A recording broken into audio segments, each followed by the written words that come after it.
আবু সাঈদ হত্যা, পলাতক ২৬ জনের বিরুদ্ধে গ্রেপ্তারি পরোয়ানা।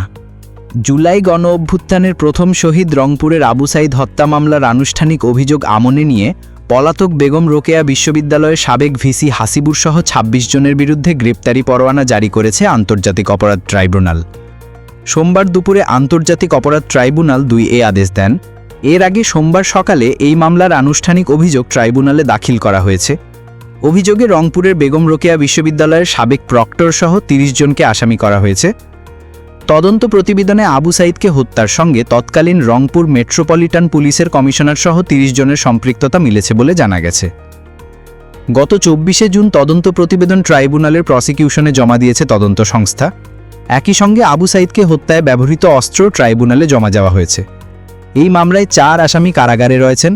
তারা হলেন রংপুরের বেগম রোকেয়া বিশ্ববিদ্যালয়ের সাবেক প্রক্টর শরীফুল ইসলাম, পুলিশের সাবেক সহকারী উপপরিদর্শক আমির হোসেন, কনস্টেবল সুজন চন্দ্র রায় ও ছাত্রলীগ নেতা ইমরান চৌধুরী। গত বছরের ১৬ই জুলাই বেগম রোকেয়া বিশ্ববিদ্যালয়ের সামনে পার্ক মোড়ে গুলিতে নিহত হন আবু সাঈদ। মামলার বিবরণ থেকে জানা যায়, সরকারি চাকরিতে কোটা সংস্কারের দাবিতে আন্দোলন চলাকালীন বিক্ষোভের সময় গত ২০২৪ সালের ১৬ই জুলাই দুপুরে বেগম রোকেয়া বিশ্ববিদ্যালয়ের সামনে পার্ক মোড়ে প্রতিবাদমুখর অনিরস্ত্র আবু সাঈদকে পুলিশ গুলি করে।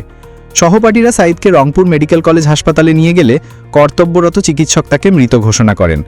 সাঈদকে পুলিশের গুলি করার ভিডিও ছড়িয়ে পড়লে সারা দেশে ব্যাপক প্রতিক্রিয়া দেখা দেয়। এই হত্যাকাণ্ডের প্রতিবাদে সোচ্চার হন বহু মানুষ, যাতে আরও গতিশীল হয় কোটা সংস্কার আন্দোলন। আবু সাঈদ বেগম রোকেয়া বিশ্ববিদ্যালয়ের ইংরেজি বিভাগের ১২তম ব্যাচের শিক্ষার্থী ছিলেন। তিনি বিশ্ববিদ্যালয়ের কোটা সংস্কার আন্দোলনের অন্যতম সমন্বয়ক ছিলেন।